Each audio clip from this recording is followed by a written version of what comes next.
Si me lo autorizas, Edith, vamos a iniciar la grabación. Claro que sí, con todo gusto.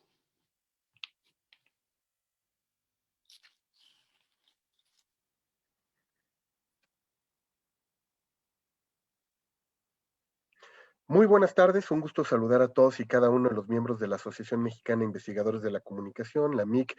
Hoy nos encontramos como todos los miércoles en estos espacios de interacción, reflexión, diálogo con los miembros de la comunidad de investigadores de nuestro país y también del extranjero que están trabajando temáticas seguramente afines a los objetos de estudio que ustedes tienen como interés. Y hoy no va a ser la excepción, hoy tendremos un tema por demás singular y seguramente para aquellos que están trabajando temáticas vinculadas con los vamos a decirles industrias creativas, industrias culturales, todo lo que tiene que ver con las industrias del entretenimiento, pero también los que están trabajando culturas juveniles, temas que tienen que ver con las maneras de apropiación y sobre todo las prácticas performativas que tienen los jóvenes a partir de una industria maravillosa que es la industria musical y particularmente el tema del rock. Hoy van a encontrar en este webinar un objeto de estudio, una manera de abordarlo muy interesante a partir del trabajo de la doctora Edith Cortés Romero, quien muy amablemente accedió a nuestra asociación a aceptar esta invitación para participar el día de hoy en estos webinars. Edith, como siempre, un gusto poderte ver, poderte escuchar y no solamente poderte seguir en las redes sociales en donde todos los días, además de que nos compartes maravillosas recetas, nada más nos estás antojando de lo que estás haciendo en temas de investigación. Edith, ¿cómo estás? Qué gusto saludarte. Hola Jorge, muy bien, muchas gracias. Un gusto estar aquí con las personas de AMIC, siempre una maravilla. No, al contrario, Edith, y como decíamos, pues un gusto que el día de hoy nos puedas estar acompañando en este espacio de interacción, donde como cada miércoles trabajamos estas temáticas y hoy para quienes no estén familiarizados quizá con parte de tu trabajo, parte de lo que están realizando ustedes en el grupo uno de trabajo, en donde estás tú con nuestro querido colega Samuel Martínez, coordinando este grupo que empezó con temas de comunicación y deporte y fueron ampliando a temas de ocio, de entretenimiento, ¿no? Y que hoy están trabajando, pues muchas de estas líneas, además de que tú has hecho un trabajo también muy singular con nuestros queridos colegas del GICOM, ¿no? Con nuestro querido Héctor Gómez, trabajando temas también de las estéticas del rock, con nuestro querido Jesús Galindo, donde él trabaja temas vinculados con el jazz, tú con el rock, junto igual con Josué, y entonces, pues bueno, pues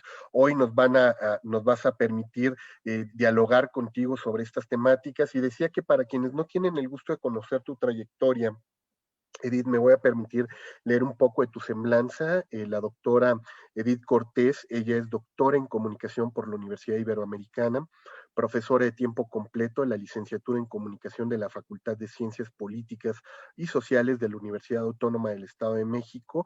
Tienes este perfil PRODEP, eres integrante del colectivo H desde el 2004, coordinadora del programa Universo Joven, este proyecto que tienen colgado tanto en YouTube, eres coordinadora del grupo de trabajo, como decíamos, Deporte, Comunicación y Sociedad de la MIC, que junto con nuestro querido colega Samuel Martínez, nuestro grupo de trabajo uno, eres integrante y exdirectora de la red de investigadoras sobre deporte, cultura física, ocio y recreación, este grupo que también tienen ustedes muy activo dentro de Facebook, donde trabajan temas de investigación en deporte, coordina el Seminario Internacional sobre Estudios de Juventud en América Latina desde el 2009.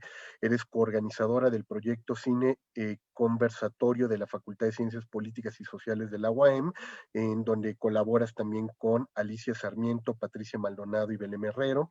Eres integrante del Grupo de Investigación en Comunicación y Cultura.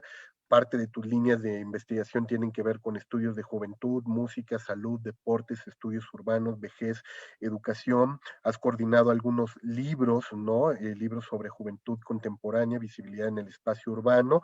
Tienes también el proyecto Narrativas de los Municipios del Estado de México ante el COVID-19, una aproximación desde la comunicación, el proyecto de investigación El Camino a la Victoria, una aproximación al deporte universitario de la UAM, y este proyecto sobre culturas musicales en el Valle de México, del cual nos vienes a platicar y que seguramente resultará por demás interesante, como bien lo mencionas, sobre todo para quienes han estado trabajando estudios generacionales, ¿no? Les resultará interesante cómo el rock puede ser de alguna manera esta espiral de conexión entre distintas generaciones, distintos grupos etarios, cómo de alguna manera también pues el rock como expresión cultural, como expresión comunicativa también pues nos puede hablar de los incluidos, de los excluidos, de los que están en el sistema, de los que no están con el sistema, de los que se han mediatizado, de los que se han de alguna manera apropiado de esta forma de expresión como una continuidad de sus lógicas identitarias, y seguramente por ahí va a venir parte del conversatorio que tendremos contigo, Edith. Entonces, un poco nada más para quienes nos están siguiendo también a través de nuestro live stream, les recordamos, ¿no?, que justo parte de la dinámica es cederte en unos segundos el micrófono, Edith, para que puedas llevar tu exposición, y vamos a estar pidiendo a nuestros colegas que nos están siguiendo a través de Facebook, ¿no?, y a través de la página de la MIC, que por favor nos vayan compartiendo sus inquietudes, cuestionamientos en el chat, para que posteriormente podamos pasarlos a nuestra querida Edith Cortés. Por ahí ya te mandan saludos nuestro querido Jesús Galindo, a quien le mandamos un fuerte abrazo rockero, como él dice, rockeros del infinito, y adelante, Edith, el micrófono es todo tuyo. Muchas gracias, mi querido Jorge. Es un gusto estar aquí.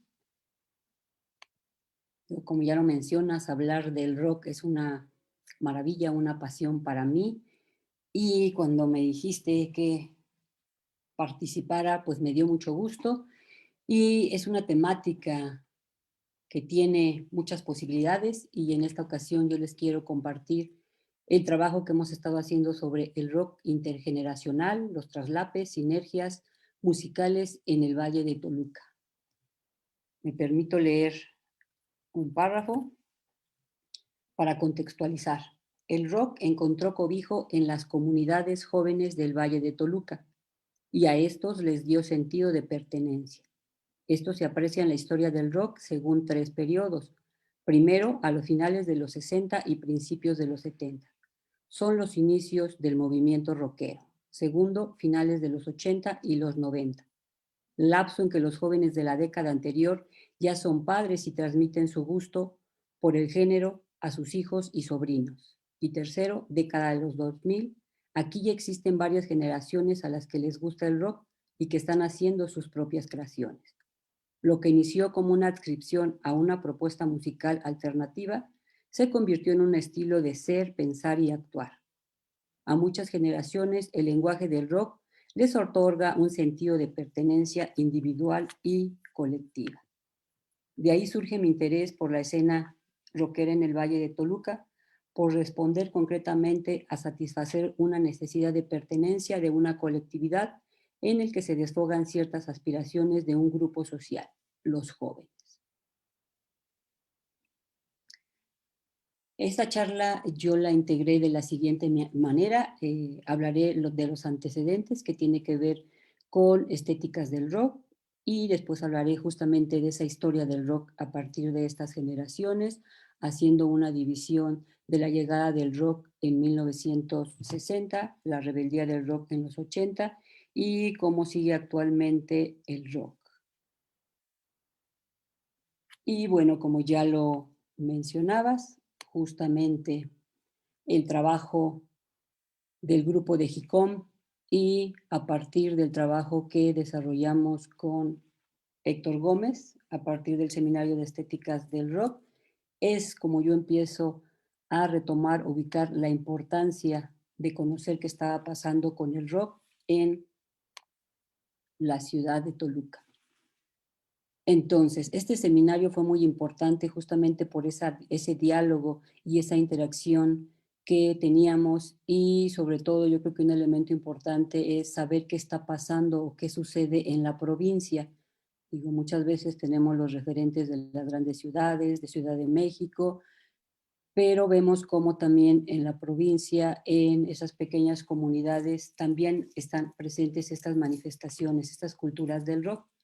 Entonces, a partir del primer seminario de estéticas del rock, estuvimos trabajando y preguntando, ¿qué nos ha hecho en lo sensible el rock?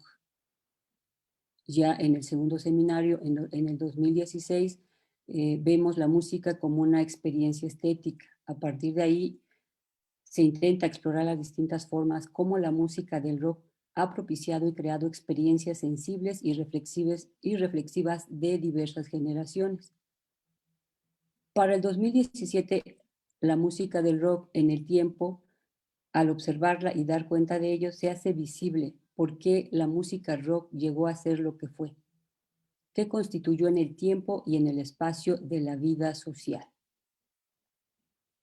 En el seminario se señala que la música de rock emergió dentro de un tránsito de formas culturales y con el tiempo se constituyó como una memoria que da sentido y forma e igualmente comunicaba lo social, las culturas del rock. Entonces, el rock puede entenderse como un fenómeno que acontece y es parte de otras genealogías. Y aquí lo importante es ver cuáles son esas características de ese rock mexicano y en nuestro caso de ese rock en el Valle de Toluca.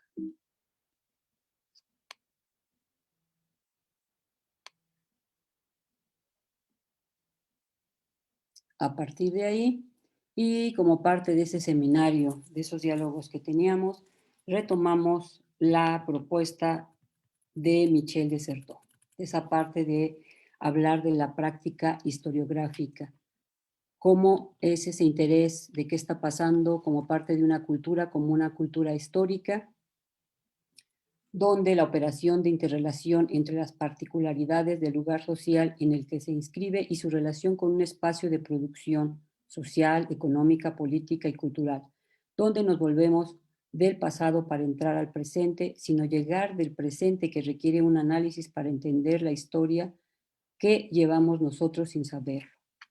Entonces, Michel de Certeau nos ayuda a entender cuáles son esas características, cuáles son esos elementos históricos para entender. Y la primera pregunta que yo me hacía justamente es eso, ¿no? De cómo llegó el rock a la ciudad de Toluca, qué historias podemos recoger de esas experiencias musicales, qué sucedió, cómo sucedió, cuándo sucedió. Entonces, partiendo de la historicidad, la temporalidad enclava la idea de una construcción, es síntesis de una consecución social, lo que nos permite reconocer la historicidad de los espacios y su conformación social de cómo llegó el rock and roll a Toluca.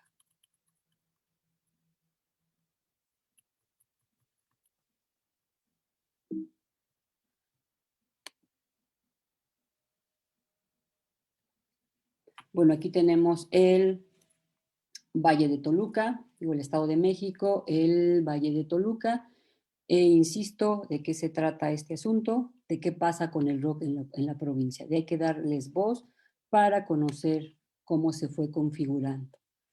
Entonces, la primera parte justamente es hablar de 1960. Para hacer este recuento fue muy interesante porque estuvimos haciendo entrevistas con personas que en esas décadas eran jóvenes y tenían un diálogo, tenían una interacción, ya sea como asistentes a los bailes, como grupos de rock and roll, como esa gente activa que vivió el rock and roll en Toluca. Entonces, si me permiten, yo voy a estar leyendo algunos fragmentos de los comentarios que nos hicieron las personas a las que pudimos entrevistar para conocer cómo se vivía el rock en esa época. Los sonidos musicales del rock se escucharon en el Cine Florida en 1957, con motivo de un festejo del 10 de mayo, donde se proyectó la película Al compás del reloj, llegando a Toluca un año después de su estreno en Estados Unidos. Aquella película gustó tanto a los toluqueños que se siguió exhibiendo durante varios años. Más de 5 años después, el cine repetía una y otra vez Al compás del reloj. Entonces, si nos damos cuenta, en Toluca fue un elemento importante el rock, cómo se apropió y qué sucedió en la ciudad.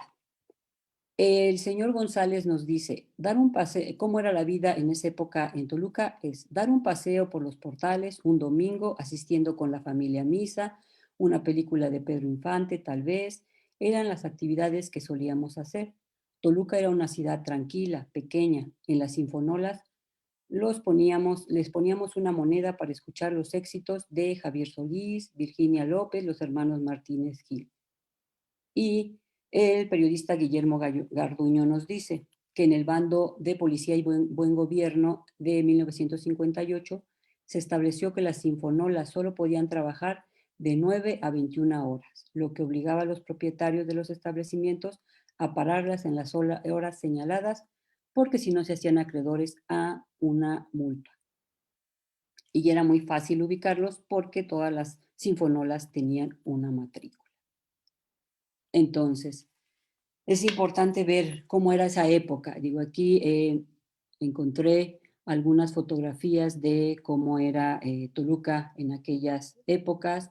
Uno de los libros interesantes con el cual pude tener un diálogo para conocer qué pasaba con el rock and roll en Toluca es justamente este de Los Auténticos Intocables, que es un texto interesante de cómo va trabajando y cómo se retoma el rock and roll en esa época.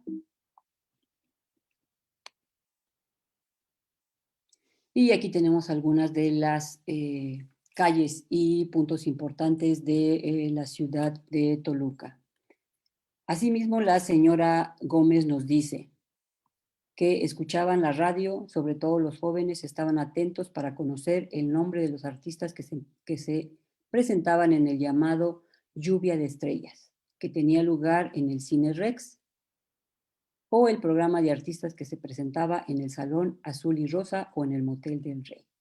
La Caravana de Estrellas era un espectáculo que alternaba artistas de rock and roll, mariachi, magos, cómicos y solistas que inició en 1956 y terminó en 1982. Fue una propuesta de Guillermo Vallejo y de Nemesio Díez. Este tipo de caravanas empezó justamente en los cines y después también se hacía en el estadio de fútbol.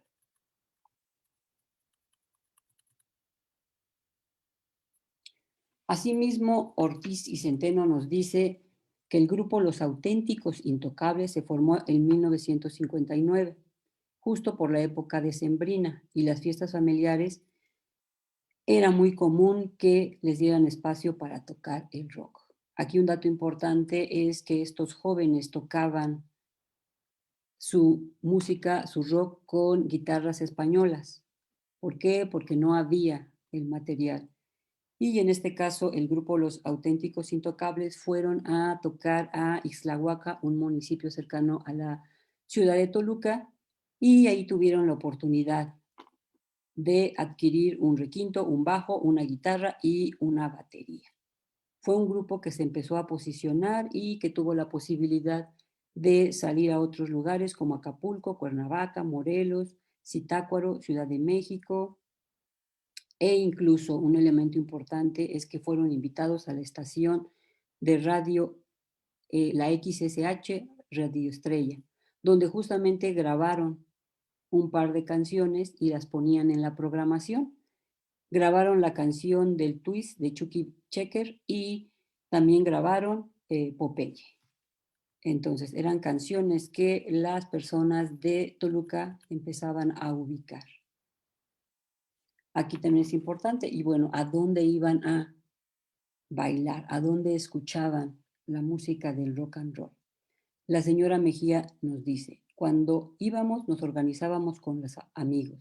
Si era un baile importante, primero acudíamos a la estética, a que nos peinaran, a que nos pusieran guapas. Los jóvenes asistíamos al llamado té danzante. El horario era de 5 a 12 de la noche. Estos eventos estaban organizados en la Escuela Superior de Comercio, en la Terraza del Rey, en el Salón Azul y Rosa y en el Motel del Rey.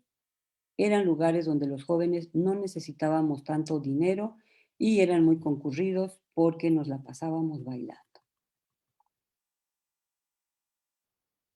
Entonces, ¿cómo se enteraban o qué hacían justamente estos jóvenes? Pues escuchaban la radio, En los portales iban a comprar los discos para poder ir a bailar, para poder disfrutar del rock and roll. En los mismos periódicos como El Sol de Toluca se anunciaba, puedes llevar a tu hogar la mejor música en discos de alta fidelidad y en discos estereofónicos. Las mejores grabaciones del mundo las hacen London, Capital, RCA, Columbia, Polydor. Estamos en Portal Madero, número 32. Aquí es importante ubicar que en esta primera década la música del rock and roll se localizaba en el centro de la ciudad de Toluca. Era donde los jóvenes se podían reunir. Y al indagar, bueno, ¿y cómo aprenden a bailar? ¿Cómo saben qué pasos tienen que hacer sobre el rock and roll? Y la señora Gómez nos dice que era muy común que se hicieran fiestas para cumplir los 15 años. Y entonces los papás se organizaban, buscaban a quienes iban a integrar este grupo para festejar y hacer los bailes. Entonces, que todas las tardes se reunían para practicar el vals. Dice, pero en realidad lo que hacíamos era un ensayo rápido del vals y después empezaban a practicar el rock and roll. Eso era posible porque tenían su tocadiscos y al mismo tiempo habían comprado esos discos de rock and roll en los portales. Entonces se la pasaban practicando y se volvían unos expertos.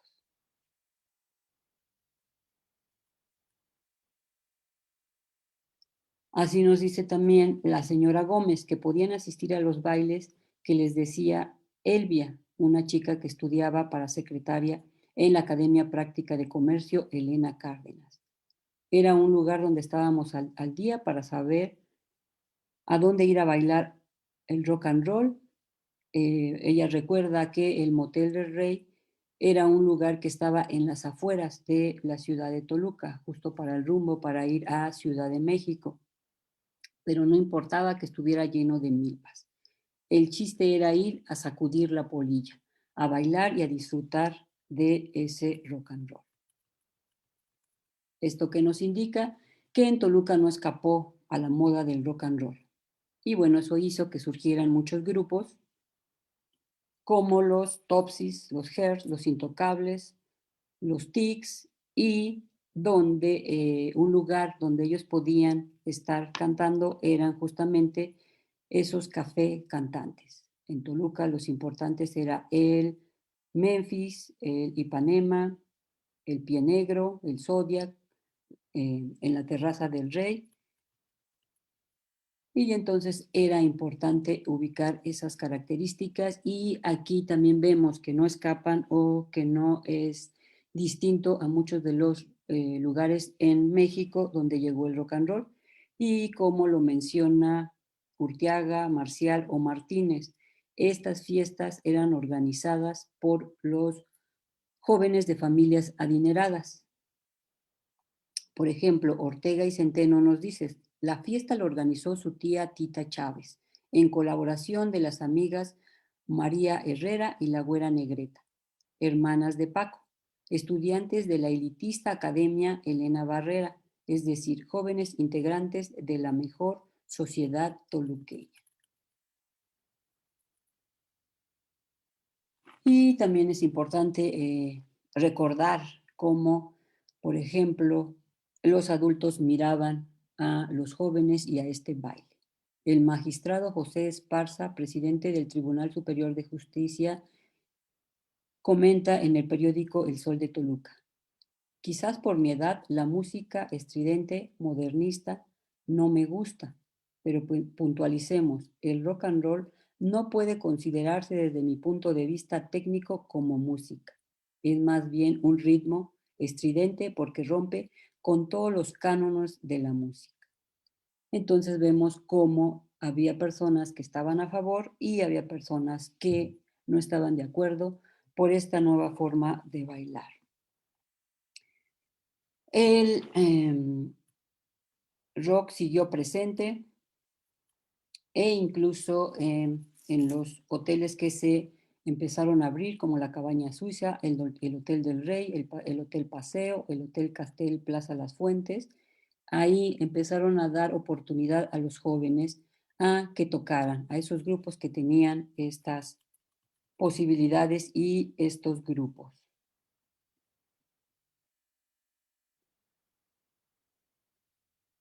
Entonces, un elemento que también tenemos que tomar en cuenta para ver cómo va cambiando o cómo se va modificando la fisonomía de la ciudad de Toluca es justamente el contexto de 1970, que es cuando empieza la industrialización y que fue desde cómo se fueron creando estos institutos para el trabajo, como el CECATI, como el CONALEP, cómo se van creando estos corredores industriales. Y eso implicó que el uso del suelo cambiara, justamente para ir ubicando esos asentamientos y donde la movilidad laboral también se ve presente. Había chicos que estudiaban en estos lugares y se podían quedar a trabajar en Toluca, iban a Ciudad de México o iban a Querétaro. Entonces había más movilidad que antes. Y esa movilidad hacia la Ciudad de México también implicó posibilidades como comprar instrumentos. Este asunto que decíamos, ya tenían más posibilidades para tener los instrumentos adecuados para el rock y no para seguir utilizando esas guitarras españolas. También les permitía escuchar la música del momento y establecer relaciones con las personas que podían ver en Ciudad de México, en Querétaro. Les daba una visión y unos elementos distintos. Entonces eso también ayudó a que se abrieran las posibilidades para la música. Digo, otro punto importante es que se abre la nueva terminal de autobuses en 1975, sale del centro de Toluca, entonces eso también posibilita que exista más movilidad. Asimismo, la ciudad de Toluca fue una ciudad piloto para las comunicaciones telefónicas de la paraestatal Teléfonos de México. Entonces, si nos damos cuenta, eso es un elemento que nos ayuda a entender cómo se fue cambiando o cuáles son esas características. Entonces, si nos damos cuenta, en esta primera etapa, los jóvenes podían y disfrutaban del rock and roll porque los adultos les daban permiso. Decían o manejaban que iba a ser un gusto temporal, que no había problema, que después se les pasaría. Y los mismos jóvenes asumían esa etapa del rock and roll, de la fiesta, pero después tenemos que ser hombres de bien, tenemos que estudiar y ponernos a trabajar. Entonces el gusto por el rock estaba avalado por los padres. Incluso parte de ese recuento nos da cuenta que los dueños de los cafés cantantes eran a veces los papás, entonces siempre estaban como vigilados o sabían qué hacían los jóvenes y por eso tenían ese permiso. Asimismo, en estas etapas, el discurso de los padres, de la iglesia y del gobierno decían, la vida debe ser regida por las buenas costumbres. Esto se permite, esto no se permite.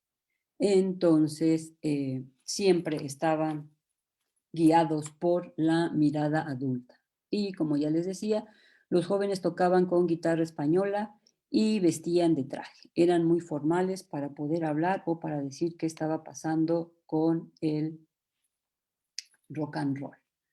Entonces, si nos damos cuenta, el punto o los elementos que van haciendo ese cambio en el Valle de Toluca justamente es el crecimiento de la población y cómo se va creando el corredor industrial. Un elemento importante para la década de los 80 es cómo crece la ciudad de Toluca y Metepec a partir del sismo del 85 y cómo muchas personas se vienen a vivir a Toluca. Entonces, pasamos a una siguiente etapa, que es la 1980-1990, la rebeldía del rock. Aquí es importante que el rock permaneció en Toluca, pero tiene dos vertientes, las que se manifestaron en la ciudad y las que se ubican en los pueblos o municipios cercanos. Es decir, va a existir una bifurcación. la música en la ciudad y la música en la periferia. Eso implica que los lugares también van cambiando o se van ubicando de una manera distinta a la anterior. Cómo se van formando o cómo los grupos justamente van armando esas posibilidades. Y bueno, un elemento fundamental es el Paseo Toyocan. Este se volvió un lugar protagónico como alimentador vial. ¿Por qué? Porque posibilitó esa comunicación dentro de los lugares cercanos a la ciudad de Toluca, pero sobre todo la posibilidad de ir al Distrito Federal, de tener esa comunicación más cercana, donde ya no salía tan caro poder ir. Aquí parte de las personas que me ayudaron a hacer esa reconstrucción son jóvenes amantes del heavy metal. Y Hugo es un chico donde nos decía que a él le gustaban las bandas de metal, pero que la posibilidad que tenían en estos momentos era grabarlo, la música, grabarlas en cassette. Y cuando mucho había conciertos que se presentaban en el Teatro del Seguro Social, el Teatro del IMSS, que así se conocía. Entonces, Hugo nos dice, la escena underground de los 80 y los 90 dependía directamente del correo convencional para intercambiar material, playeras y demás información sobre las bandas a lo largo y ancho del mundo. Era la única vía de comunicación que el metal poseía.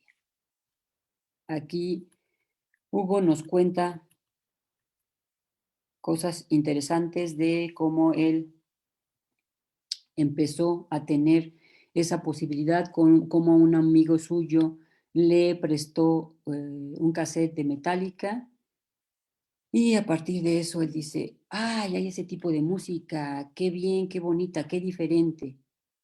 Y entonces a partir de eso cada día llegaba con su amigo y le decía, por favor, ¿me prestas un nuevo cassette? Él iba a su casa, lo grababa y empezó a tener toda una colección de Sepultura, de Metallica, de Pantera.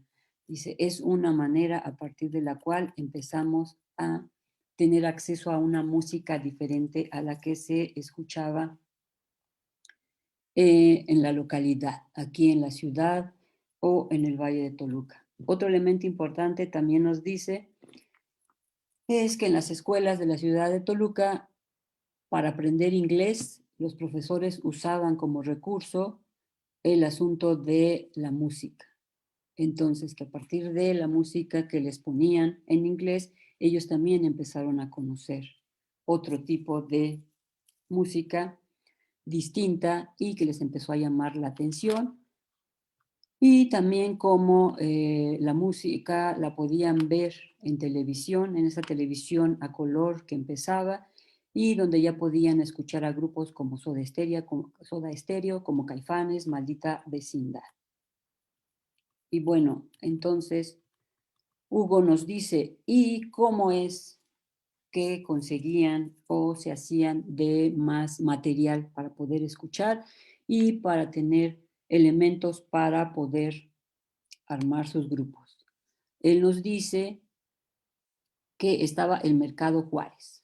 Ahí iban a comprar esos cassettes. Dice que se encontraba Jorge Martín y el Rocky, que venían de la Ciudad de México todos los viernes al tianguis que se hacía y que estaba cerca de la terminal, y se ponían cerca de la bomba de agua y traían CDs, cassette, algunos eran generales y algunos los hacía sobre pedido. Entonces él decía que ellos eran muy chicos y que no los dejaban ir a Ciudad de México. Entonces, que era preferible pues tener ese dinero para ir a ver a Jorge Marín o al Rocky y a partir de ahí tener su colección.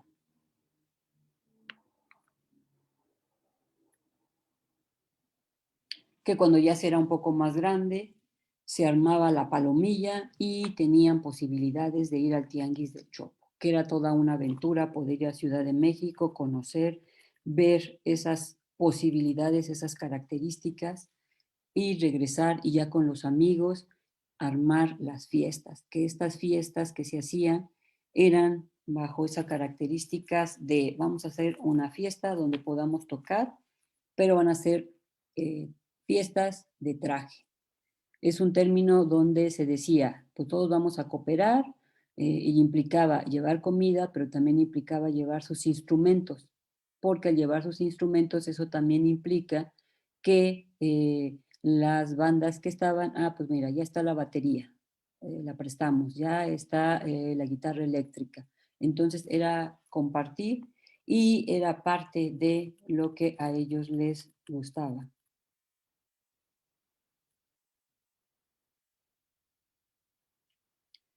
Un lugar aquí que se vuelve emblemático en la década de los 90 es el Foro Cultural El Sótano. Estaba localizado entre las calles de José Vicente Villada y José María Morelos, en el centro de la ciudad. Aquí García y Pérez nos dice que gustaba de rock y que por ahí transitaron bandas como Tex Tex, La Gusana Ciega, Javier Corcovado, Arturo Mesa, Real de 14, y que también había grupos locales, como Orines de Puerco, Jaime Alejandro, Pedro Sandoval, Ciudad Interior, La Manga del Muerto, La Roncha, Enfermedad Nerviosa y otros grupos. Era un lugar pequeño de la propiedad de la familia Salgado, que ellos venían justamente de Ciudad de México, y abrieron ese espacio con mesas pequeñas para pocas personas. Sin embargo, cuando se hacían estos eventos de los festivales musicales de rock, llegaban a entrar al lugar 200 personas. Entonces decía que ahí se presentaban géneros desde el grunge, metal, rock, dark, urbano, punk, ska, que era un espacio alternativo para los jóvenes toluqueños. Gerardo y Pancho, que eran los chicos que tenían ese lugar, decían que eran muy alivianados. Tenían el cabello largo, echaban buen rollo, y eso fue creando una interacción interesante porque se hacían exposiciones de foto, talleres de teatro, entonces la música los unía. Asimismo, un elemento importante es que los carteles eran hechos a mano, se abrían ciclos de cine, se proyectaban películas como Rojo Amanecer, El Miércoles de Palomazo. Pues bueno, ahí los chicos que tenían sus bandas iban a presentar sus canciones, invitaban a la hermana, a la novia. Era un lugar donde te la pasabas de lujo. Pero justamente como te la pasabas de lujo y no consumías, fue una de las causas por las cuales tuvo que cerrar el sótano, pero fue un lugar de mucho interés en el arte y en la música. Incluso tuvieron una cabina de sistema de audio que sirvió como una suerte de mini estación que se llamaba Radio Planeta.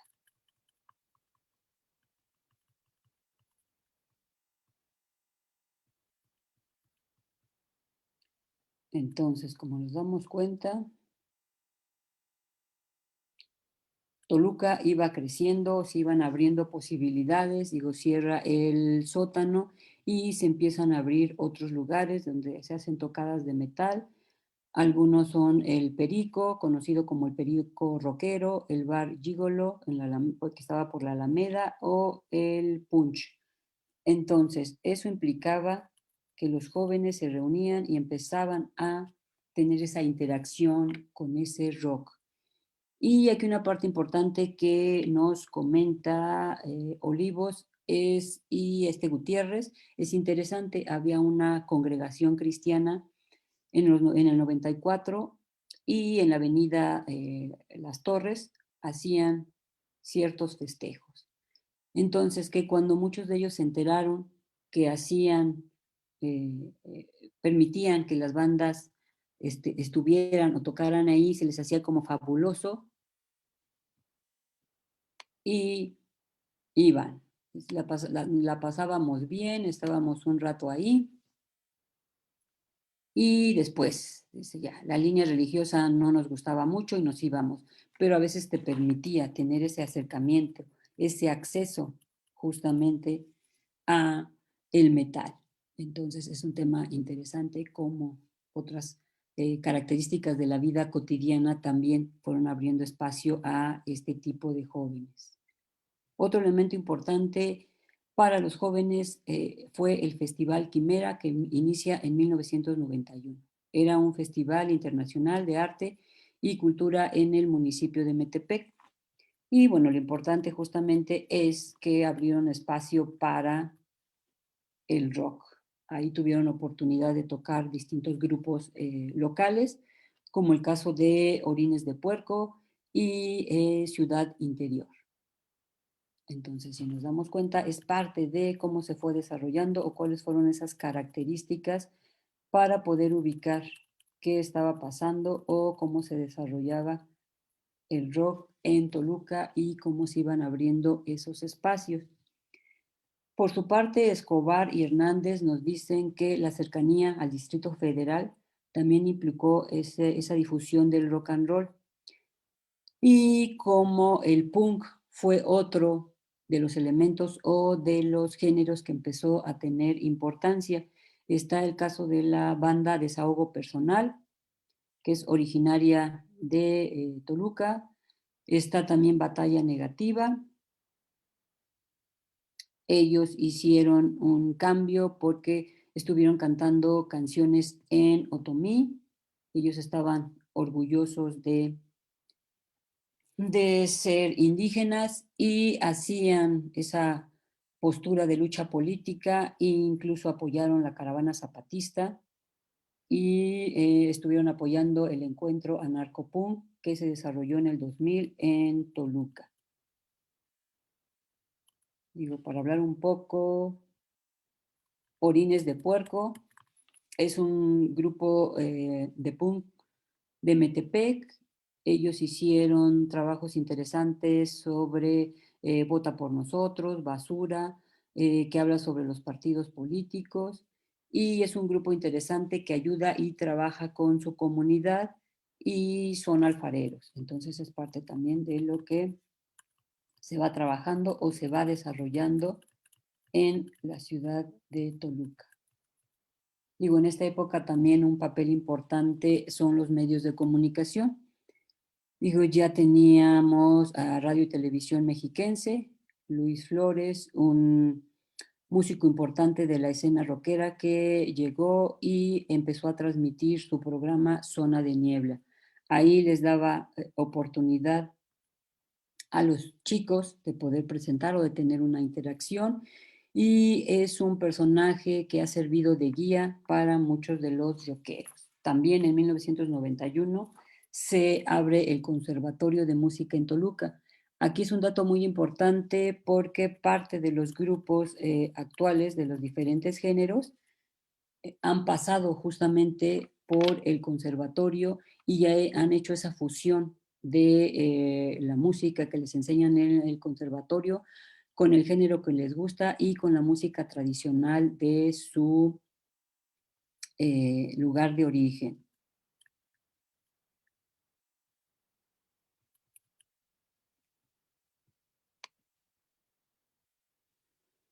Bueno, entonces si nos damos cuenta, va surgiendo, los espacios se siguen abriendo, llega el 2000, seguimos con el tema de que está el rock en la ciudad y también en las afueras. En la ciudad de Toluca hay lugares como el Andó, Extremo, el Perico. En los portales hay varios espacios que se puede presentar. En el Foro Cultural 304, Villarrock, en Metepec, el Kiss Lounge, el Capricho, Insomnia.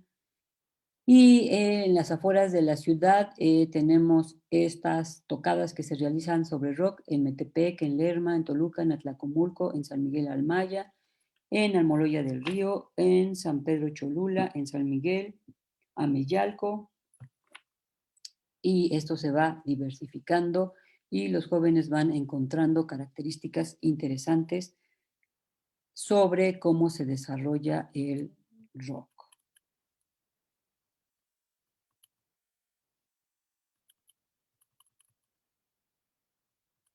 Un elemento importante es Villarrock, que es un poco de parte de las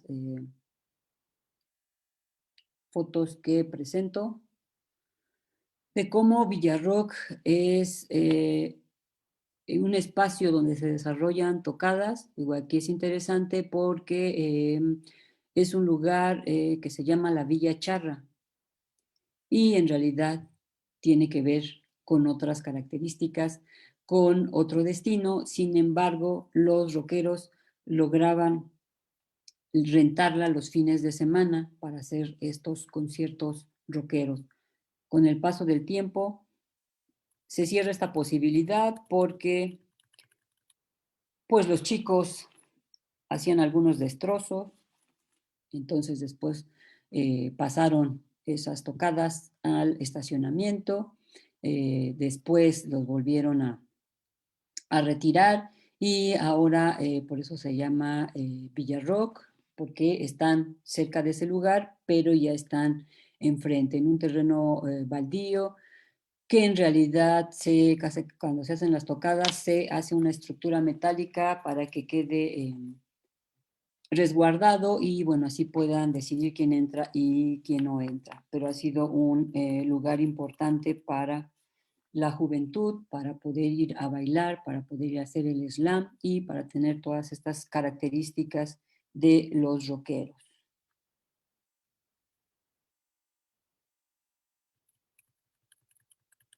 Y bueno, también parte de lo que nos preguntamos nosotros, ¿y qué pasó en Valle de Bravo a la distancia de Avándara? Aparece el Festival Internacional Vallesano de Arte y Cultura en el 2002. Es el Festival de las Almas, así es como se conoce. Y bueno, un elemento también aquí es importante de cómo se va cambiando, cómo se dan esas posibilidades y tiene espacio el rock. Ahí se ha presentado el grupo Congal Tijuana, y también se han invitado a grupos de rock sudamericanos. Entonces se va ubicando como el propio gobierno ha dicho que hay que tener acceso a la cultura y que la cultura son muchas de las manifestaciones y una de ellas justamente es el rock.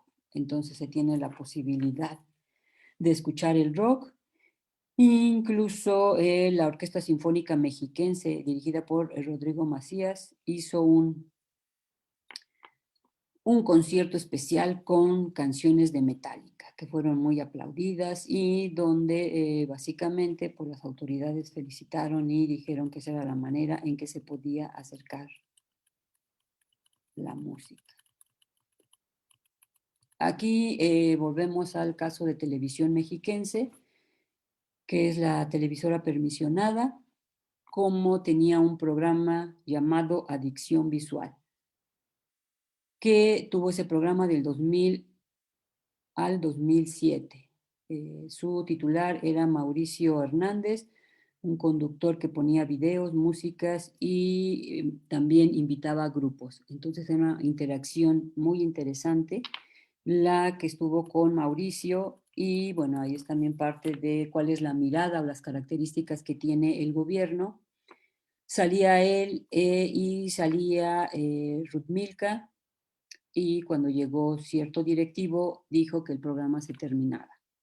En realidad nunca se dio una explicación, pero parte de los comentarios que se hicieron en pasillos fue que a esta persona no le parecía correcto que la conductora saliera en televisión con tatuajes. Entonces, por eso tenía que desaparecer. Y Mauricio no se veía mal. ¿Cuál era la característica? Que Mauricio tenía el cabello largo. Entonces, fue parte de los elementos que empiezan a manejar o que van marcando todo el tiempo. ¿Qué se puede ser tan libre y de qué manera te van diciendo que no? Aquí una parte importante es que Mauricio siguió hablando, digo, es un amante del rock y tuvo una columna llamada Cabaret Musical en El Sol de Toluca. Ahí tenía la posibilidad de ir a los lugares para entrevistar a los grupos que venían, ya sean de México, fuera de México, y ponía ahí sus comentarios. Y Ruth también siguió con su programa Fusión de Rock. Y es una chica a la cual quieren mucho porque justamente ella daba oportunidad para que bandas de rock, metal, ska, dark, reggae, gótico y si cuanto género se les aparezca, tenía esa posibilidad. Entonces creo que el rock siempre encuentra esas maneras o esas características para poder seguir adelante. Uniradio, la radio de la Universidad Autónoma del Estado de México, también tuvo su programa llamado Periferia, que fue conducido por Manuel Luna y Lupita Colín. Ahí fue interesante por toda esa posibilidad y toda esa interacción y presentación que tuvieron de diferentes grupos. Incluso en Villarrock, una ocasión los invitaron y les dijeron que subieran, que ellos estuvieran conduciendo. Duró 10 horas ese concierto, esa tocada. Y bueno, eran chicos que escuchaban desde Santiago, Tlacotepec, San Antonio Acahualco, San Andrés Coixcotitlán, Temuaya, San Buenaventura, San Pedro, San Lorenzo, Villa Cuauhtémoc, Santiago. Entonces, estaba muy posicionado también este asunto con los chicos y fue muy interesante todo el trabajo que hicieron.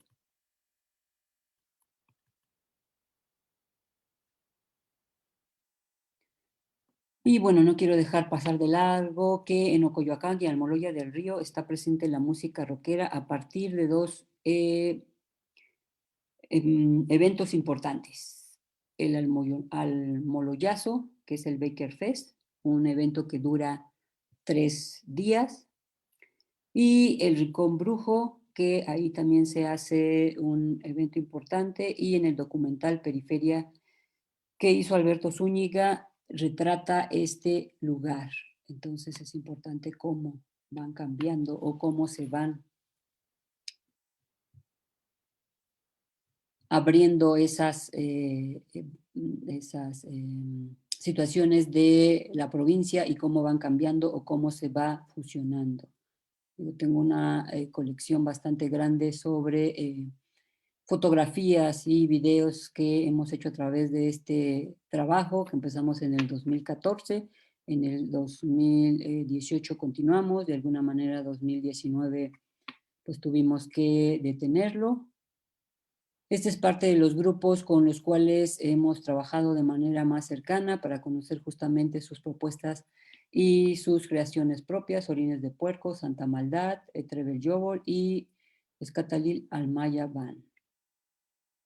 Digo, parte de los peinados y de la riqueza que encuentras durante esas tocadas es maravilloso. Y si me permites, Jorge, porque creo que ya estoy sobre el tiempo, me gustaría compartir este pequeñísimo video que Ningún estuvimos problema, trabajando. ¿eh? Nada más hay que checar, Edith, a ver si se escucha ahorita tu audio, si quieres liberarlo, para ver si escuchamos bien el audio. A ver, tú me indicas, por favor.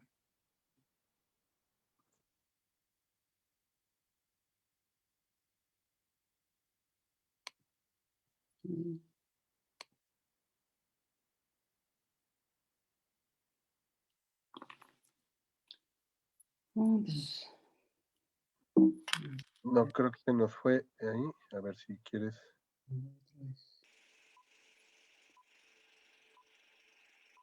Ahí escuchamos. Déjame preguntar a la gente en redes si escuchan. Vamos a levantar los brazos todos. ¡Todas! ¡Las manos arriba! ¡Eso es! Se escucha el grito de la rocarronera banda, cabrones.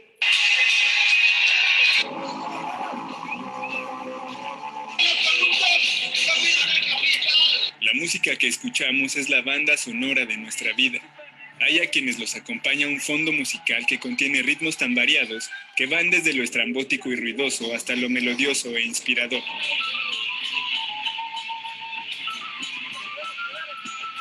Consonancias y disonancias que las mayorías no escuchan y no conocen.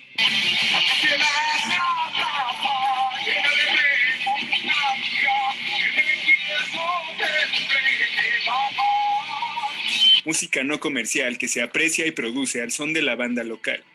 Y en Mundo Joven, vamos a intentar recorrer el mapa musical subterráneo del Valle de Toluca, para ir al encuentro del saxofón que le imprime el ritmo cadencioso al ska, y cuyo sabroso color incita al baile acompasado que coordina torsiones corporales que bien recuerdan una marioneta en libertad.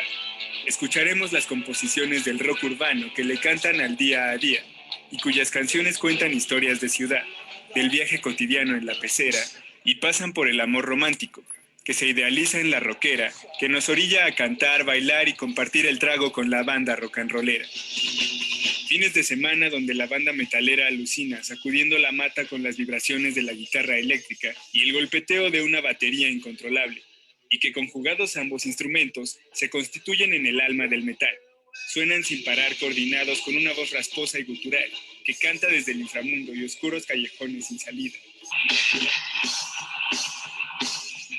Entonces la banda metalera responde contorsionando el cuello hasta formar una llama de fuego en la tatema y convertir la noche en una tocada impresionante y movida. El entramado subterráneo se agudiza cuando se mezcla con deseos libertarios y se niega a seguir el establishment. Así suena el punk, con aires de anarquía y ruido extremo, que induce a armar el slam en masas circundantes que levantan polvo y hacen vibrar la tierra. Entonces se arrojan al ruedo codos y rodillas, que se encuentran en la bola que no para y brinca en un aquelarre sin ley ni control. La ronca voz parece correr y perseguir el golpeteo incesante de la bataca que surge retadora e imponente, demasiado visibles, concienzudamente ataviados, con peinados que retan a la gravedad y advierten que las letras del vocalista no se equivocan. Habrán de defender su postura ideológica a costa de su estigmatización, y para ello van armados, simbólicamente, de puntas, estoperoles y botas que aguantarían cualquier escape y protesta. En el contrapunto, la música subterránea halla su lado más poético, etéreo y profundo en el género gótico, que alude a imágenes fantasmagóricas y ángeles caídos.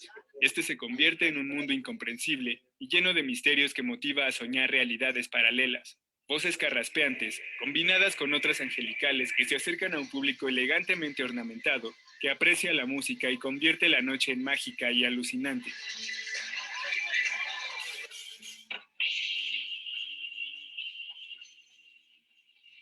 Música subterránea que nos lleva a un recorrido por la periferia de la capital mexiquense, allá donde habita un espacio para la resistencia, y que recorre desde Almoloya del Río, pasando por Ocoyoacac, Capuluac, Lerma, Santiago Tianguistenco, por sus barrios y familias que dan acogida, acomodo y viabilidad a la organización de las tocadas. Sueños musicales que le dan sentido y vida a ritmos que subsisten lejos de la cultura de masas y que fondean visiones distintas de afrontar nuestra realidad.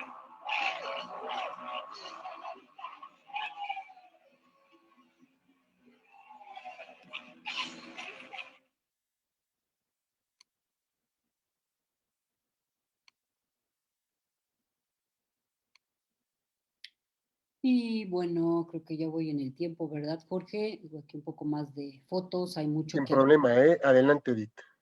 hay mucho que hablar del rock, de todas las maravillas que se hicieron. Bueno, entonces si me das tiempo y un poco retomando, insisto, parte de el trabajo y ese diálogo con Héctor Gómez, con el grupo Jicom, con Jesús, con Josué, digo, ha sido interesante, aquí estoy con mi camiseta, todo un honor ser Jicom, y leería este par de párrafos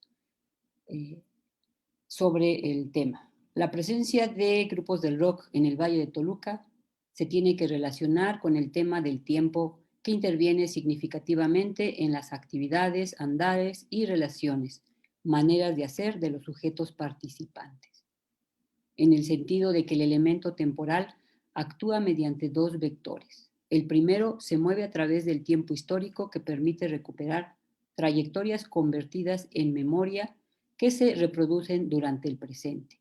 Es una sucesión cronológica, se desarrolla a partir de una estructura que se va desplazando en un orden de continuidad y discontinuidad. Como he referido, el rock and roll ancla sus antecedentes en el Valle de Toluca, en la década de los 60. Y para la periferia, la escena rockera se presenta a finales de los 80.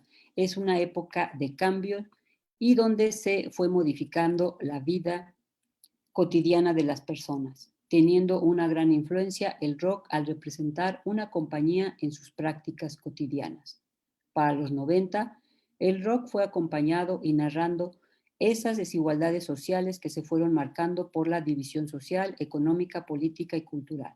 A partir del siglo XXI, esa dinámica social se presenta con una vinculación entre lo local y lo global. Se va uniendo prácticas cotidianas que no dejan de lado las costumbres de estas comunidades y donde también se va incorporando esas tendencias globales que afectan desde lo económico hasta lo cultural y donde las manifestaciones musicales son parte de esas prácticas cotidianas que dan vida a las comunidades. El segundo vector, el tiempo que se desarrolla a través de la configuración de la información en cada momento e instante y donde el espacio se unifica procedente mediante pautas constructivas. El vector es tiempo de exposición, se manifiesta a través de la duración e intensidad de la exposición del acontecimiento. El presente va construyendo su propia estructura y estructuración. Es un momento continuo, presente, que se exhibe en continua construcción. Son los tiempos de las tocadas. Esos espacios se desarrollan los eventos musicales, que permiten un performance estético que va desde la vestimenta, que se vincula con el género que escuchan y permite distinguir al actor social de los otros, la apropiación del cuerpo, medio para transmitir la descripción a un lugar musical, donde el espacio físico y simbólico creado en las tocadas le permite vivir una postura de acuerdo a sus ideales, un sentido de pertenencia que representa una postura alternativa y que conlleva negociar con el entorno que no puede cambiar, pero que se aprende a transgredir y resistir. Ese tiempo de exposición que hace que el actor social pueda cumplir un rol aceptado socialmente y llevar interiormente el rockero que se atavía especialmente para la tocada. Pues eso sería todo, Jorge. Un gusto, digo, para hablar de rock podemos seguir mucho tiempo. Y bueno, pues seguramente las personas que nos están siguiendo, Edith, tendrán muchas inquietudes alrededor del tema, un tema fabuloso, como dices tú, y fascinante, porque en él se ven reflejados muchos de nuestras inquietudes, intereses y sobre todo, pues formas de expresión. Por aquí van llegando ya algunos comentarios y algunas referencias al trabajo que estaremos analizando por aquí contigo. En lo que se terminan de animar algunos de nuestros colegas, Edith, me voy a permitir, si me lo permites, compartir algunas reflexiones que me hace tu trabajo, sobre todo en términos de lo que implica un objeto de estudio tan complejo como el que, y tan interdisciplinar y multidisciplinar como el que nos traes a colación, quienes piensan que solamente este tipo de expresiones refieren a, como decíamos, o solo a industrias culturales o solamente tienen que ver con escenas musicales, pues hoy cuando te escuchamos, pues nos damos cuenta de muchas ópticas sobre las cuales tendríamos que analizar este tipo de fenómenos, temas como territorialidad, ¿no? O sea, lo que implica el rock como un territorio en construcción, como un mapa, ¿no? Que tú nos ibas trazando prácticamente esta cartografía, estos ires y venires que podríamos nosotros tomar para introducirnos al territorio del rock en el Valle de Toluca y a partir de ahí ir viendo cómo se iban dando cuestiones como corporeidad, ¿no? Lo que significan las corporeidades y las expresiones corpóreas dentro del territorio del rock y cómo no solamente son formas de expresión, son formas de vivir la identidad, formas de manifestar el cuerpo, de expresar el cuerpo, de materializar también muchos de nuestras posiciones ideológicas, nuestros gustos, aficiones. Como bien lo decías, trazar genealogías, pues implica también un trabajo desde lo histórico, ¿no? Hasta cómo se van tejiendo estos herencias, vamos a decirle, simbólicas de una generación a otro, ¿no? El cómo de pronto un padre que administra bar, pues es el que le abre la puerta al hijo para entrarle a esta temática, pero también entrarle al tema del rock es buscar una extensión entre lo urbano, lo rural, lo municipal, ¿no? Es llegar y decir cómo podríamos en un momento en que todo esto era terreno baldío, nos iba a acercar a una forma de expresión que creíamos que estaba lejana, aunque estábamos hablando 70s, 80s, 90s en estas comunidades, pues nos dejas ver pues esta parte de las rupturas generacionales, de las rupturas identitarias, del tema de la industrialización y la institucionalización, que es quizá donde me gustaría centrar parte de mi pregunta, Edith. ¿Qué implica construir en un campo de estudio como este la institucionalización de la escena del rock o de cualquier otra forma de expresión? Yo cuando tú te iba escuchando, casi iba pensando en términos de Bourdieu, pues aquí hay agentes, aquí hay instituciones, prácticas performativas, ahí veo la aparición de un festival, de una expo, de todos estos bares, y me dejabas entrever cómo de pronto de la nada de un campo que podría parecer lejano a nuestro objeto de estudio, a la comunicación, ves en un trabajo, en una investigación como la tuya, el cómo se institucionaliza un campo de estudio como pueden ser las estéticas musicales o las identidades musicales o expresiones musicales. ¿Qué implicó para Edith y para quienes han estado trabajando contigo este tipo de temáticas construir esta cartografía de la institucionalización de la escena del rock en el Valle? Edith. Gracias, Jorge. Pues es interesante y yo creo que por eso el asunto de FICOM y del Seminario de Estéticas del Rock, porque justamente fue ese asunto de decir, ¿qué nos ha hecho el rock? O sea, porque a veces creemos que no podemos estudiar al rock, que es algo como que nada más lo tenemos que disfrutar, pero que no podemos hacer ese recuento, un poco como lo que ha pasado con el deporte. Entonces yo creo que también el que te vayas encontrando colegas que te ayuden a trabajar, digo, Héctor Gómez maneja y habla mucho también desde la comunicación, cómo justamente la música, en este caso el rock, es una manera de intercambiar, de tener ese diálogo con los participantes y que nos va a ayudar a entender qué está pasando en una sociedad, en esa vida social. Entonces yo creo que se vuelve importante, por ejemplo, cuando íbamos a estos seminarios y empezábamos el diálogo, los participantes decían, ah, eso que estás contando y que dices en Toluca, pues bueno, también pasa acá en San Luis, ah, mira esto. Entonces, como tú lo dices, vas ubicando esas características como lo rural, lo urbano, los mismos jóvenes van buscando espacios, van buscando colaboraciones entre ellos con los mismos adultos. Entonces, a partir de eso, tú dices, yo creo que se vale y es importante estudiar ese tipo de manifestaciones en la vida cotidiana de las personas. Incluso decían, el rock también habla del amor y dicen, ay, pues todas las canciones hablan de amor en la industria musical y dice, sí, pero que te vayan contando ese amor que está pasando, que se está viviendo en la comunidad tal, digo, se vuelve interesante porque están retomando esas características, esas condiciones de vida que ellos tienen, donde justamente la música es una manera de comunicar y a veces incluso si es una comunidad muy marginada, pues les va permitiendo esa manera de sobrellevar su vida y de decir, podemos hacer esto, o y a mí me parece muy loable el asunto de los que tienen el género de punk en Metepec, como, ¿no? Orines de Puerco decía, ah, no, pues nos vinieron a ver porque hay un niño que está enfermo de cáncer y quieren que hagamos una tocada para que lo que se junte lo podamos apoyar. Y entonces, ¿cómo vemos? Cómo también la misma socialidad, la solidaridad entre ellos va ayudando a sobrellevar y a tener esa relación. Entonces, me parece que eso es muy válido para retomarlo desde la comunicación, desde las ciencias sociales y tratar de explicar qué nos ha hecho en la vida cotidiana y cómo es parte de nosotros el rock, digo, como pueden ser también otros géneros musicales.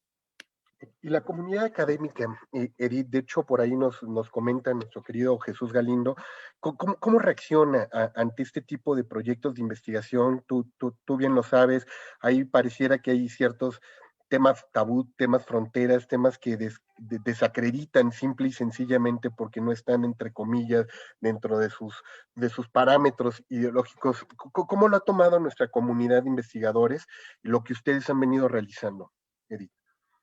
Pues es interesante y parece que es un poco como el rock. Uh-huh. Hay gente que te dice que sí, hay gente que te dice que no. Y digo, en el caso de, en general, de hablar de la provincia, digo, de muchos temas, como que muchos académicos lo ven mal o te tachan. O sea, Eso que estás diciendo lo estás inventando, eso no pasa. Eso solamente pasa en Ciudad de México, en Monterrey, en Guadalajara. ¿Cómo inventas y dices esas cosas? Y entonces uno dice, está la evidencia, ¿no? Está las fotografías, están los videos, ¿cómo crees que lo inventé?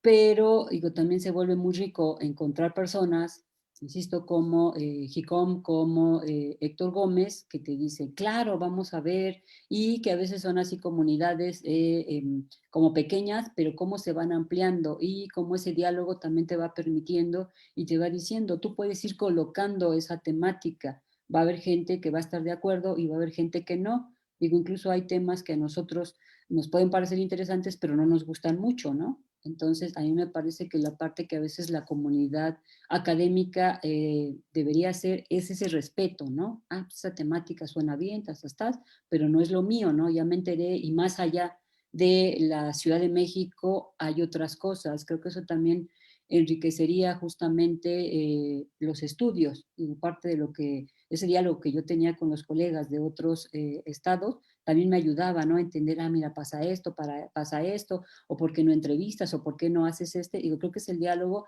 lo que nos ayuda a ir cambiando o a ir mejorando, pero creo que siempre va a haber gente a favor y gente en contra, eso también me quedó como muy claro. Y sobre todo el tema de las expresiones y sobre todo la parte de las herramientas metodológicas a las cuales ustedes han tenido que recurrir, Edith, para hacer un abordaje, me parecen por demás interesante estos trabajos de etnografía visual, a los cuales tú recurres como apoyo metodológico para ir haciendo esta narrativa sobre la cual nos compartes. Y te tengo por aquí algunos comentarios, Edith, que nos van llegando en redes. Joel Pedraza Mandujano dice, temazo, el que nos traes a la reflexión. Claudia Celia Flores también por aquí nos dice que está al pie del cañón escuchándote. Elisa Maya nos dice, los amigos de son tu segunda familia y la música tu segundo hogar. Le parece un excelente trabajo de investigación el que estás. Y sobre esta parte es lo que te decía, ¿no? Ya Aida Hernández nos dice por aquí que le parece un excelente tema. Muchas felicidades. Que si nos puedes compartir cuáles fueron los criterios para la selección, uno, de tus informantes y dos, de las estrategias para contactarlos en términos metodológicos. ¿Qué implicó para Edith? Ese es un tema interesante, digo, yo les platiqué como parte de esa historia para el rock, digo, ahí, bueno, siempre me ha gustado el rock, pero tengo un colega que a su vez su amigo se convirtió en mi informante clave. Digo, las primeras ocasiones o parte de lo que pasa en el rock es que también es un mundo muy masculino. Entonces, cuando yo empezaba a ir, decían, ¿y usted qué está haciendo aquí? ¿Usted qué quiere? Y vamos, al final te imponen, ¿no? A veces eran unos hombres así muy altos, y bueno, yo chiquita. Y con Este, esas crestas, dices además, ¿no? Así te imponía, ¿no? Pero cuando ya decía, ah, eres amiga de Benja. Ah, sí, sí, Benja es mi amigo. Entonces, creo que la parte metodológica es el informante clave, ¿no? Y un poco como lo ha señalado Guillermo Orozco, ¿no? Esa creatividad metodológica también es la que te va ayudando. Entonces, ya cuando ya iba todo el rollo, digo, al final ya, ah, no va a venir la maestra, digo, ya te empiezan a adoptar, ¿no? Y te dicen, ah, mira qué interesante, te van abriendo esas posibilidades para tener esa interacción con las personas. Digo, el trabajo es más amplio, incluso para escoger los grupos con los que estuve trabajando, pues bueno, tenían que cubrir ciertas características como el tema de que hicieran creaciones propias, que no fueran covers. Digo, de eso hay como mucho y a mí lo que me interesaba, bueno, esas creaciones en específico. Y para el tema de las personas que eran jóvenes para los años 60, 70, digo, pues ahí conocí a algunas personas mayores y les empecé a preguntar si conocían, digo, obviamente tenían que ser del Valle de Toluca, si conocían, habían tenido una experiencia con el rock, digo, y ahí otra vez volví a tener informantes clave y ellos fueron los que me fueron contactando a estos, por ejemplo, este grupo de 5 jóvenes de aquellos 60, 70, me empezaron platiqué con una de ellas y a partir de eso, ah, pues si quieres te presento a mi amigo, ah, y entonces a partir de eso es como tú vas accediendo o vas teniendo esa posibilidad y vas buscando o vas encontrando esas maneras de poder tener esa relación o esa interacción con las personas, digo, y en realidad, sí, en un principio fue complicado, pero después se iba abriendo y ellos mismos te iban diciendo, ah, mira, hay tal tocada, hay tal festival, ¿por qué no vienes? Va a pasar esto, ya te invitamos, hay esto. Y entonces pude hacer grupos focales, pude hacer sesiones de fotografías con ciertos grupos. Voy así, empecé en el 2014, entonces sí fue bastante tiempo lo que he estado trabajando y eso te va abriendo esas posibilidades con las personas para poder dialogar y hablar sobre esta temática, ¿no? Incluso ir a ciertos lugares que eran más lejanos de la ciudad de Toluca y que en realidad sí tienes que ir con ese informante clave para que ellos te abran el acceso, puedas tener esa posibilidad y ese diálogo, incluso para tomar fotografía y video, ¿no? Ellos te tenían que decir, ah, si no hay ningún problema, o te decían, no, pues en esta ocasión no se puede. Entonces, digo, son como muchas posibilidades, insisto, esa metodología de la que habla Orozco, que muchas veces en el trabajo de campo es como la vas descubriendo o vas buscando qué más puedes hacer o cómo lo puedes desarrollar. Edith, pues ya que andamos de regreso, perdón que se nos fue apagón de pronto en toda la colonia, entonces se nos fue la conexión. Espero que nuestros amigos que están siguiendo el conversatorio anden por aquí. Nos preguntaban también Edith, sobre esta parte de tu trabajo, como decíamos, uno en las herramientas metodológicas, también nos hablaban de los lugares, decía también Julio Hernández que a él le tocó ir al sótano, él soñaba con tener un café como el que estabas comentando, ¿no? Por aquí también teníamos algunos comentarios de Daniela Majali, que dice excelente trabajo, saludos desde la banda rockera de el Rock Slam, la Arena del Arte Rebelde. Estos foros de expresión, de alguna manera, ¿cómo sirven para la recolección de información, Edith? Generalmente, a veces también, como decíamos, en la institucionalización del campo, de las metodologías y las herramientas, este tipo de espacios culturales sirven como una especie de segundo informante, el informante no persona, el informante institucional. ¿Cómo te apoyas de ellos para el trabajo de investigación? Digo, ahí, pues mis informantes clave, digo, sobre todo en la parte de la periferia, sí, muchos de los lugares, lo que tengo son los carteles. Digo que ahora, pues en realidad te los pasan por WhatsApp, ¿no? Ya no los imprimen porque implica un costo. Entonces, digo, es interesante ir viendo cómo estas invitaciones que se van generando y donde siguen siendo mal vistos en muchas ocasiones, entonces los lugares son itinerantes. Puede ser en el jardín de una casa, puede ser en un terreno baldío, entonces va cambiando y normalmente se hacen en diferentes lugares. Hay algunos como el del Almoloyazo que ya está fijo, pero hay otros que no.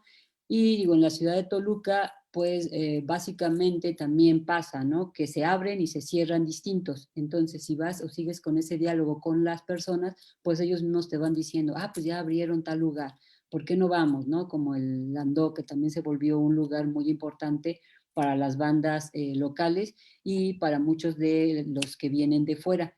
Entonces, digo, las mismas personas o los mismos grupos con los que yo tengo seguimiento, digo, hay un chico que de hecho me ayudó a hacer mi mapa caricaturizado de la escena rockera muy padre, digo, él es tiene su grupo, entonces también, ¿no? Digo, a veces tienes personas como más cercanas, oye, Di, yo sé que te interesa esto, pues nos vemos, vamos, tas.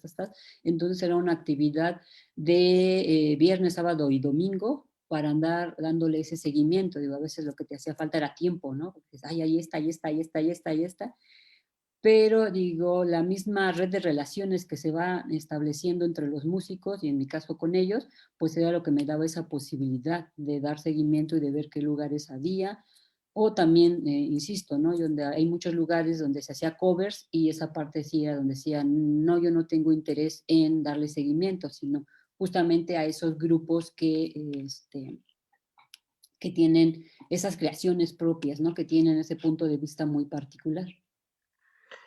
Por acá comenta también el mismo Julio, dice su papá le platicaba de algunos de los lugares que hoy has mencionado, dice que le parece muy interesante la manera como haces este recorrido, sin lugar Dice, a dudas, la música es una manifestación cultural que habla del momento histórico. Te mando un fuerte abrazo.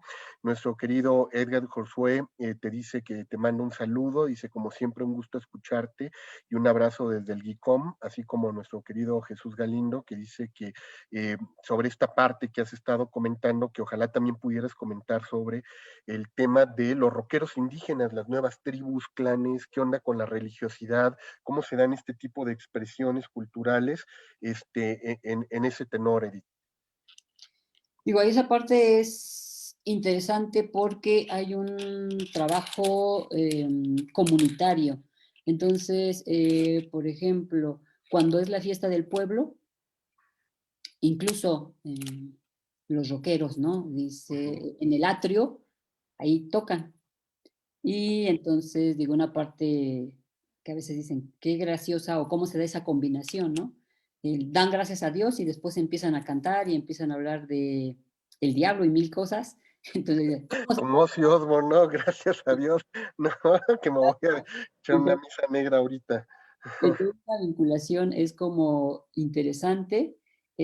¿Por qué? Porque ellos se van diciendo, no queremos que nuestra propia comunidad nos respete y que digan, solo queremos un espacio para disfrutar nuestra música, para bailar, para interactuar. Entonces, en muchas de las fiestas que se hacen en esta zona, implica que la comunidad esté o los apoye. Pero, por ejemplo, un elemento importante es que ellos a veces festejan sus cumpleaños y dicen, ¿qué música quieres? Pues quiero que vengan tales grupos rockeros a mi fiesta.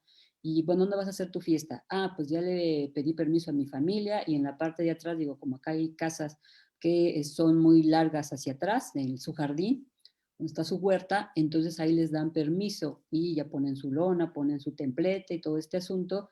Y es bien interesante cómo van desarrollando eso, o incluso cuando se casan, ¿no? Bueno, queremos que tal grupo venga a mi fiesta. O como hay chicas, las chicas quinceañeras que bailan música de alguno de estos grupos e invitan al grupo para que cuando bailen esa canción lo estén interpretando ahí en vivo, ¿no? Entonces digo, son así como muchas características interesantes de cómo el pueblo se va urbanizando y va teniendo esa relación, esa interacción, digo, con el rock o con otros géneros musicales, y donde, por ejemplo, en el ska se vuelve bien interesante cómo los chicos están recuperando muchos de los sonidos de las bandas del pueblo. Entonces eso implica también, ¿no? Cómo se está dando esa posibilidad, cómo se están dando esas características. Y el Valle de Toluca en realidad es como bastante grande y eso implica que cada uno vaya teniendo como sus características o sus elementos particulares. San Cristóbal y San Andrés es parte donde incluso hay un lugar que se llama el Cantón Libertario y donde hacen muchas actividades para apoyar, son dos pueblos indígenas, donde se apoyan mucho y justamente tratan de cantar o de retratar esa vida cotidiana a partir de sus lenguas indígenas. Entonces digo, es una riqueza donde ahorita estoy en esa parte donde dices, tienes que empezar a ver cómo vas haciendo cortes y cómo vas contando, porque ha sido mucho material y para seguir haciendo entrevistas y que estas mismas personas, estos mismos jóvenes o ya no tan jóvenes, porque bueno, son personas que han estado desde esa época, entonces ya son algunos hasta padres o abuelos y van o siguen inculcando este tema del gusto por el rock. Entonces digo, es bien interesante, pero es así como muchas cosas más. Rul nos comenta por acá y dice, curiosamente, Toluca es de los pocos lugares de México que tiene varios grupos que han sacado material de altísimo nivel en términos de música extrema, con disqueras extranjeras, tanto en Francia, Alemania, República Checa, Singapur, y te manda un gran saludo por acá. Y felicitaciones. También nuestro querido Sergio Rivera Magos desde la UAC nos pregunta, ante la pregunta que te hacía Jesús Galindo sobre el tema de la comunidad académica, hoy las nuevas políticas de CONACYT, ¿cómo están tomando este tipo de objetos de estudio? El rock como un objeto de estudio, como una línea de investigación, ¿con qué seriedad logran ellos, ¿no? Abordar precisamente este tipo de temáticas y sobre todo, bueno, sabemos que hay ya trabajos muy, muy serios como los que han cubierto, por ejemplo, las revistas académicas, ¿no? Como Culturas Contemporáneas, de hecho por acá nos comparten el número que precisamente estuvo a cargo tanto del GICOM, pues, derivado de la Seminario de Estéticas del Rock, y el trabajo que hizo Héctor con Jesús, ¿no? Con varios de los colegas, Sergio Miranda, ¿no? Eduardo Barrera, que estuvieron ahí participando, José Abril, que lo ven con mucha seriedad, pero con así, ¿cómo lo está tomando este objeto, Edith? ¿Ya han registrado? Digo, yo creo que se va abriendo la comunidad y un poco el asunto, ¿no? De si estás cumpliendo las reglas, si estás hablando de ese marco teórico metodológico, pues se van abriendo las posibilidades. Digo, hay colegas en la propia ENA que están trabajando esta temática. Digo, hay un seminario sobre el metal y creo que va tomando fuerza. Y como tú lo dices, eso también implica el tema, ¿no? De que muchas veces tienes que ir haciendo camino, demostrando que son trabajos bien hechos y eso te va permitiendo que las puertas se vayan abriendo y se vaya reconociendo que es una temática muy válida y que se vaya posicionando. Y sobre todo yo creo que la importancia de los estudios como el tuyo, lo que ha hecho el GICOM es esto de institucionalizar campos, objetos, metodologías, el ponerlas a la discusión en términos académicos y abrirnos espectros que de alguna manera otros, vamos a decirles, otros grupos de trabajo e investigación habían dejado de lado, ¿no? Porque uno podría analizar esto perfectamente en grupos como audiencias, podría estar hablando en estudios de juventud sobre estas temáticas y pareciera que los fueron de alguna manera segregando, como decías, porque no le encontraban por dónde iba la pertinencia y seriedad académica, como les pasó a nuestros colegas que trabajaban en su momento videojuegos, ¿no? Temas como los cómics, toda esta parte de la cultura del fandom. Entonces yo creo que ahí tenemos un gran aprendizaje a partir del trabajo que nos vienes a presentar el día de hoy, Edith. Y solamente para cerrar, nos pregunta nuestro querido Jesús Galindo que cómo se llama el compita de negro que te acompaña, ¿no? Ya para dejarlo ya registrado en los anales de la MIC. Se llama Radamés. Perfecto, pues ahí está. Edith Cortés, muchísimas gracias por este webinar que nos has dado el día de hoy, por esta posibilidad que nos diste de compartir estas temáticas. Yo, en nombre de nuestro comité ejecutivo de la MIC, me permito compartirte este reconocimiento por este valioso webinar que nos has dado sobre rock intergeneracional, traslapes y sinergias musicales del Valle de Toluca, ¿no? Esperemos que la gente que nos estuvo siguiendo, los colegas que lo van a ver también en modo diferido y que estarán comentando en torno a él, seguramente en días próximos en nuestra comunidad AMIC, pues puedan ver con mucho agrado el trabajo serio, profundo que están haciendo ustedes y particularmente tú en esta temática, Edith. Muchísimas gracias y un honor escucharte como siempre. Un gusto, un gran abrazo y seguimos en contacto, Jorge. Buenas Claro, noches. y ya después tendremos que hacer otro, como decíamos, de comunicación y gastronomía, que tenemos pendiente ahí contigo, un tema fascinante. Y la próxima semana los invitamos, estará con nosotros la doctora Janet García González hablando sobre comunicación y salud, una vía de intervención en comunicación, precisamente en estas nociones de la comunicación aplicada, de estas temáticas vinculadas con nuestros objetos de estudio y formas diferentes de aproximarnos, pues bueno, pues estaremos platicando ahí con nuestra querida Janet, también coordinadora del grupo de trabajo 4, junto con nuestro colega Luis Alfonso Guadarrama. Así es que les agradecemos muchísimo el que el día de hoy estuvieran con nosotros. Gracias, Edith, gracias a todas las personas que se sintonizaron a través de este espacio. Gracias a todos, porque pese a de pronto el apagón que tuvimos, no logramos perder la transmisión contigo, Edith. Muchísimas gracias, que tengan una excelente noche. Hasta luego. Gracias, muy buenas noches. Hasta luego.